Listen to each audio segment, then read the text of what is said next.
Hey guys, நம்ம எல்லாருக்குமே வாழ்க்கையில வெற்றி அடையணும் அப்படிங்கிற எண்ணம் இருக்கும். அதுக்காக ராத்திரி பகல் பார்க்காம கஷ்டப்படுவோம். அறக்க பறக்க எல்லா வேலையும் பண்ணுவோம். ஆனா நம்மள நிறைய பேரால நினைச்ச மாதிரி சீக்கிரத்துல வெற்றி அடைய முடியாது. ஆனா இன்னும் சில பேர் இருப்பாங்க. அவங்க தான் பண்ணக்கூடிய வேலை எல்லாத்தையும் கணக்கு போட்டு பண்ணுவாங்க.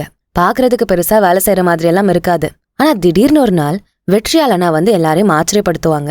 எப்படின்னு நம்ம யோசிச்சு பார்த்தாலும் அதுக்கான விடையை கண்டுபிடிக்க முடியாது.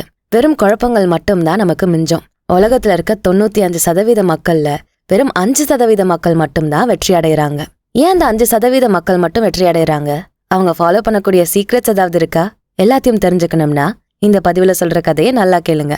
இந்த கதை உங்களை வெற்றி பாதைக்கு கூட்டிட்டு போகும். வீடியோக்குள்ள போறதுக்கு முன்னாடி நம்ம சேனல் ஆடியன்ஸ்க்கு யூஸ்ஃபுல்லா இருக்கக்கூடிய ப்ரமோஷனல் கான்டென்ட்ஸ் நீங்க பண்ணணும்னா கீழே டிஸ்கிரிப்ஷன்ல இருக்க இன்ஸ்டாகிராம் லிங்க் இல்ல இமெயில் ஐடியை கிளிக் பண்ணி எங்களை காண்டாக்ட் பண்ணுங்க. ஆல்ரைட், நான் இந்த பதிவுல உங்களுக்கு சொல்ல போற கதை ஜென் தத்துவத்துல ஒண்ணு. ஜென் துறவிகள் உலகத்துல இருக்க பல மனிதர்களோட வெவ்வேறு மனநிலைய புரிஞ்சுகிட்டவங்க.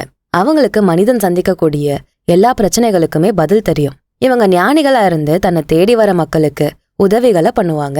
அப்படி ஒரு ஜென் துறவிய சந்திக்க ராஜாங்கிற ஒருத்தர் போறாரு. யார் இந்த ராஜா? சொல்றேன். ராஜா ஒரு சாதாரண மனிதன் தான். வாழ்க்கையில எப்படியாவது பணக்காரனா ஆகணும், வெற்றியாளனா இந்த உலகத்துல இருக்கணுங்கிற கனவோட இருந்தான். அதுக்காக நிறைய உழைச்சு ராத்திரி பகல் பார்க்காம பாடுபட்டு பணத்தை சம்பாதிச்சு தன்னோட நண்பனோட சேர்ந்து ஒரு பிசினஸ ஸ்டார்ட் பண்றான். ஆனா அந்த பிசினஸ் அவங்க நினைச்ச மாதிரி சரியா போகல. ராஜாவோட நண்பனும் நல்லவன் இல்ல. ராஜா கூடவே இருந்துட்டு ராஜாவை ஏமாத்தி எல்லா பணத்தையும் திருடிட்டு போயிடுறான். ராஜாக்கு என்ன பண்றதுனே தெரியல. தன்னால தனியா பிசினஸ நடத்த முடியாது அப்படின்னு சோகத்திலேயே அவன் உட்காந்துட்டு இருக்கான். அப்பதான் ராஜாவுக்கு ஒரு ஜென் துறவிய சந்திக்கலாங்கிற எண்ணம் வருது. எப்படியாவது ஜென் துறவிய பாத்துட்டா நம்ம பிரச்சனைகள் எல்லாம் தீந்துரும். நாளைக்கே நம்ம துறவிய போய் சந்திச்சு நம்ம பிரச்சனைகள் எல்லாம் சொல்லலாம். இப்படி அவன் நினைக்கிறான். நைட்டு முழுக்க தூக்கமே இல்ல. எப்படா விடியும்னு பாத்துட்டு தூங்காம புரண்டு படுத்துக்கிட்டு இருக்கான் ராஜா. அதிகாலை நேரமானதும் வேக வேகமா கிளம்பி துறவிய சந்திக்க போறான். அந்த துறவியோட இடம் மலைப்பகுதி தான்.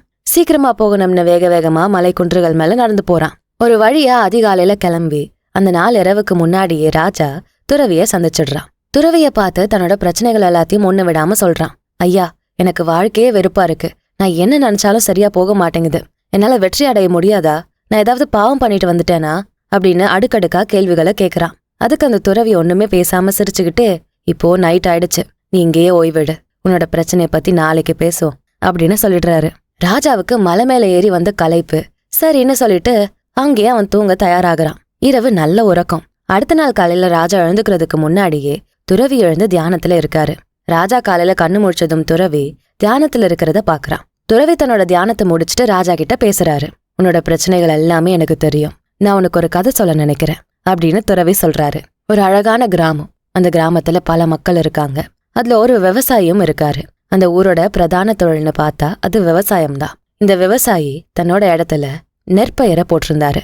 நெற்பயிர்கள் நல்ல விளைச்சலை கொடுக்கக்கூடிய காலம் அது. விவசாயியோட இடத்த தேடி ஒரு நாள் சிட்டுக்குருவி வருது. அந்த விவசாயியோட நிலத்துல இந்த நெற்பயிர் குச்சிகளை எடுத்து அழகா ஒரு கூடை கட்டி வச்சிருது. அந்த கூட்டுக்குள்ள 2 முட்டைகளும் இருந்தது. கொஞ்ச நாட்கள்ல அந்த 2 முட்டைகளும் உடைஞ்சு அதுல இருந்து இன்னும் 2 சின்ன குருவிகள் வந்தது. தாய்க்குருவிக்கு என்ன வேலைன்னா எல்லா இடங்களுக்கும் போய் தனக்கும் தன்னோட 2 குட்டி சிட்டு குருவிகளுக்கும் உணவுகளை கொண்டு வரணும். இதேதான் ருட்டீனா போய்கிட்டு இருந்துச்சு. கொஞ்ச நாட்கள்ல அந்த 2 சிட்டுக்குருவிகளும் நல்லா வளர்ந்து பறக்கிறதுக்கு தயாரா இருந்தது. ஆனா அதனால சரியா பறக்க முடியல. பறக்கிறதுக்கான பயிற்சிகள் அந்த 2 குருவிகளுக்குமே தேவைப்பட்டது. அந்த நேரம் பார்த்து விவசாயி அந்த கூட்டு பக்கம் வராரு. தனக்குள்ளேயே பேசிக்கிறாரு. இந்த நெற்பயிர்கள் எல்லாம் நல்லா வளர்ந்துருச்சு. இனியும் தாமதிக்காம நாளைக்கே எல்லாத்தையும் அறுவடை பண்ணிடணும். நம்ம சொந்தக்காரர்கிட்ட சொல்லியிருக்கோம், கண்டிப்பா அவர் வந்து நாளைக்கு அறுவடை பண்ணிருவாரு அப்படின்னு பேசிக்கிட்டே நடந்து போறாரு. இந்த விவசாயி பேசினத அந்த 2 குட்டி குருவிகளும் உன்னிப்பா கேட்டிருக்கு. இரவு நேரமானதும் தாய்க்குருவி தன்னோட கூட்டை நோக்கி வருது. 2 குட்டி குருவிகளும் சோகமா இருக்கிறத தாய்க்குருவி பார்த்துட்டு, எதுக்கு 2 பேரும் சோகமா இருக்கீங்க, ஏதாவது பிரச்சனையான்னு கேக்குது. அதுக்கு அந்த குட்டி குருவிகள் சொல்லுது, ஆமா, நாளைக்கு இந்த இடத்தோட விவசாயி எல்லா நெற்பயிரையும் அறுவடை செய்ய போறாராம் அப்படின்னு சொல்லுதுங்க. தாய்க்குருவி அதை கேட்டுட்டு, நீங்க பயப்பட வேண்டாம், நாளைக்கு அறுவடை எல்லாம் நடக்காது, வருத்தப்பட வேண்டாம், பாத்துக்கலாம் அப்படின்னு சொல்லுது. அப்படியே அந்த நாளும் முடியுது. அடுத்த நாள் காலையில எப்பவும் போல தாய்க்குருவி இறைய தேடுறதுக்காக போயிடுச்சு. 2 குருவிகளும் பயத்தோட தங்களோட கூட்டுக்குள்ளேயே உட்காந்துகிட்டு இருக்கு. நேரம் போய்கிட்டே இருக்கு. மதியம் ஆகுது. ஆனா யாருமே அங்க வரல. அப்படியே சாயந்தரமா ஆயிடுச்சு. தாய்க்குருவியும் இறைகளோட தன்னோட கூட்டுக்கு வருது. என்ன, யாராவது வந்தாங்களா அப்படின்னு கேக்குது. அதுக்கு அந்த 2 குருவிகளும், இல்லம்மா, இன்னைக்கு முழுக்க இங்க யாருமே வரல அப்படின்னு சொல்லிருது. ஆனா இந்த விவசாயி மட்டும் மதியம் வந்தாரு. நெற்பயிரை அறுவடை பண்றதுக்கு யாரும் வரல. நாளைக்கு என்னோட நண்பனை கூப்பிடலான்னு விவசாயி பேசுனது சொல்லுது. நம்ம இன்னைக்கு இரவுக்குள்ள கூட்ட காலி பண்ணிட்டு வேற கூட்டுக்கு போகலாம்னு பயத்தோட அந்த 2 குருவிகளும் சொல்லுது. மறுபடியும் தாய்க்குருவி சொல்லுது, நாளைக்கும் யாரும் வரமாட்டாங்க, நீங்க தைரியமா நம்ம கூட்டுக்குள்ளேயே இருங்க, என்ன ஆனாலும் பாத்துக்கலாம் அப்படின்னு சொல்லிடுது. அடுத்த நாளும் யாருமே வரல. தினமும் அறுவடை பண்றது தள்ளி போய்கிட்டே இருக்கு. நாளைக்கு நம்மளே அருவாள் எடுத்து அறுவடை பண்ணிட வேண்டியதுதான்னு விவசாயி பேசுறாரு. அதையும் குட்டி குருவிகள் கேட்டுட்டு தாய்க்குருவி கிட்ட சொல்லுது, இப்ப நாம இந்த இடத்த காலி பண்ணிதான் ஆகணும், வேற வழி இல்ல. நாளைக்கு வரைக்கும் இங்க இருந்தா அது நமக்கு நல்லதில்லன்னு சொல்லிட்டு தாய்க்குருவி தன்னோட 2 குட்டி குருவிகளையும் கூட்டிக்கிட்டு வேற பக்கம் கூடு கட்ட போகுது. கூடுகளை கட்டி முடிச்சதுக்கு அப்புறமா அடுத்த நாள் தாய்க்குருவி சொன்ன மாதிரியே விவசாயி தானே அருவாள் எடுத்து நெற்பயிரை அறுவடை பண்றத வேற ஒரு இடத்துல இருந்து குட்டி குருவிகள் பாத்துக்கிட்டு இருக்கு. இந்த கதையை சொல்லி முடிச்சதும் துறவி ராஜா கிட்ட கேக்குறாரு, இப்ப நீ சொல்லு, இந்த கதையில இருந்து நீ என்ன தெரிஞ்சுக்கிற? ஒவ்வொரு நாளுமே அந்த குட்டி குருவிகள் பயத்தோட தான் வாழ்ந்துட்டு இருந்துச்சுங்க. ஆனா தாய்க்குருவி மட்டும் எப்படி அவ்வளோ தைரியமா அடுத்த நாள் யாரும் வரமாட்டாங்கன்னு சொல்லுச்சு? நீ சொல்லு எப்படின்னு அப்படின்னு துறவி ராஜா கிட்ட கேக்குறாரு. ராஜாவுக்கு என்ன சொல்றதுன்னே தெரியல, முழிச்சுக்கிட்டே உட்காந்துகிட்டு இருக்கா. எனக்கு என்ன சொல்றதுன்னு தெரியல ஐயா, நீங்களே சொல்லுங்க அப்படின்னு ராஜா துறவி கிட்ட கேக்குறான். துறவியும் தன்னோட விளக்கத்தை கொடுக்க ஆரம்பிக்கிறாரு. ராஜா, நீ எப்போ மத்தவங்கள நம்பி உன்னோட வேலைகளை பண்றியோ, மத்தவங்கள நம்பி உன்னோட கனவுகளை கண்டுட்டு இருக்கியோ, அப்ப வரைக்கும் உனக்கு அந்த பயம்ங்கிற ஒண்ணு இருந்துகிட்டே தான் இருக்கும். கண்டிப்பா நீ நினைக்கிற வேலைகள் நிறைவேறாம தான் போகும், உன்னோட கனவுகளும் பயனற்று போகும். எப்ப நீ உன்னோட கனவுகளுக்காக இறங்கி வேலை செய்யறியோ அன்னைக்குதான் உன்னோட கனவுகள் நிறைவேறும். நான் சொன்ன இந்த கதையில வந்த விவசாயி மத்தவங்கள நம்பி இருந்ததுனாலதான் அவரோட வேலை தள்ளி போய்கிட்டே இருந்தது. அதுவே ஒரு நாள் தானே அருவாளை எடுத்து களத்துல வேலை செய்ய தொடங்கலாம்னு தொடங்குனதும் தாய்க்குருவி எல்லா குருவிகளையும் கூட்டிட்டு போயிருச்சு. ஒன்னு ஞாபகம் வச்சுக்கோ, உன்னோட வாழ்க்கையில நீ என்ன செயல்களை பண்ண நினைச்சாலும் உன் மேல நம்பிக்கைய வச்சு உன்னோட வேலைகளை பண்ணு, மத்தவங்களை எதிர்பார்த்து பண்ணலாம்னு நினைக்காதன்னு சொல்றாரு. இப்பதான் ராஜாவுக்கு தெளிவே வருது. அந்த மலையில இருந்து கீழே இறங்கி போய் தனக்குன்னு ஒரு தொழில ஆரம்பிக்கிறாரு. தனக்காக ராத்திரி பகல்னு வேலை பாக்குறாரு. யாரையுமே எதிர்பார்க்கல. மத்தவங்க வந்தாதான் தன்னால வேலை பார்க்க முடியுங்கிற எண்ணத்தை குழி தோண்டி புதைச்சிட்டு தான் மேல மட்டுமே முழு நம்பிக்கை வச்சு ஒவ்வொரு நாளும் உழைக்கிறாரு.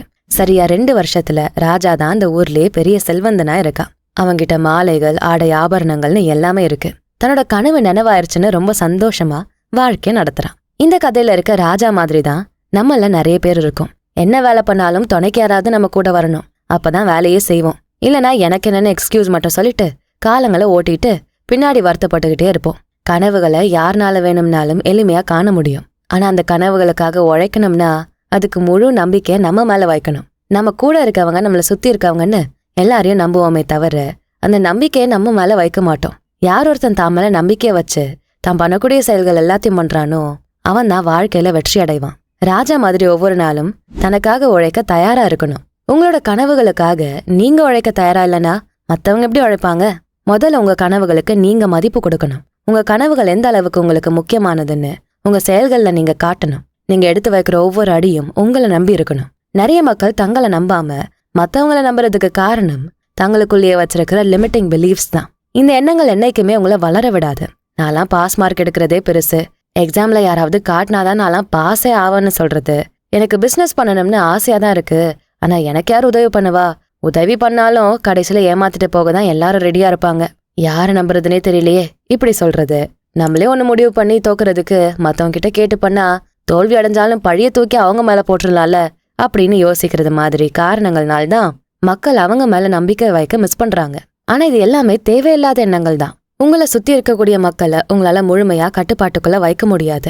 அவங்க எந்த நேரத்துல வேணும்னாலும் உங்களுக்கே ஆபத்தை கொடுக்கக்கூடியவங்களா மாறலாம். உங்களால அதை தாங்க முடியாம கூட போகலாம். ஆனா இது எல்லாமே தேவையில்லாத செயல்தான். மத்தவங்களை நம்புறது தப்பு கிடையாது, முழுசா அவங்களே எல்லாத்துக்கும் சார்ந்து இருக்கிறது தான் தப்பு. இதனால பாதிக்கப்படுறது நீங்க மட்டும்தான். சோ யோசிச்சு செயல்படுங்க. உங்க தவறுகளை முழுமையா ஏத்துக்கோங்க. மத்தவங்க மேல பழிய போட்டுட்டு அவனாலதான் எல்லாமே, அவன் ஐடியால போகாம இருந்திருந்தா இந்நேரம் நான் சக்சஸ் ஆகிருப்பேன்னு பழிய தூக்கி மத்தவங்க மேல போட்டு அதுக்காக வருத்தப்பட்டுட்டு இருக்கிறதுனால எதுவுமே மாற போறது கிடையாது. நீங்க என்ன தவறுகளை பண்ணாலும் உங்களை நீங்க முதல்ல அக்செப்ட் பண்ணிக்கோங்க.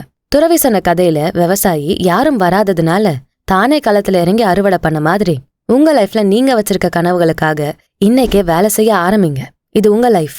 உங்க லைஃப உங்களால மட்டும்தான் நீங்க நினைச்ச மாதிரி மாத்த முடியும். உங்க மேல நம்பிக்கை வச்சு செயல்படுங்க. கண்டிப்பா ராஜா மாதிரி நீங்களும் உங்க வாழ்க்கையில ராஜாவா இருப்பீங்கன்னு சொல்லி இந்த பதிவை நான் நிறைவு பண்றேன். இந்த வீடியோ உங்களுக்கு பிடிச்சிருந்தா லைக் பண்ணிட்டு உங்க ஃப்ரெண்ட்ஸ் அண்ட் ஃபேமிலிக்கு ஷேர் பண்ணுங்க. நம்ம channels Beyond the Ordinary and Body and Soul Tamil ரெண்டுத்துக்கும் சப்ஸ்கிரைப் பண்ணிட்டு பெல் ஐக்கானை அழுத்துருங்க. நான் உங்களை அடுத்த வீடியோல பாக்குறேன். நன்றி.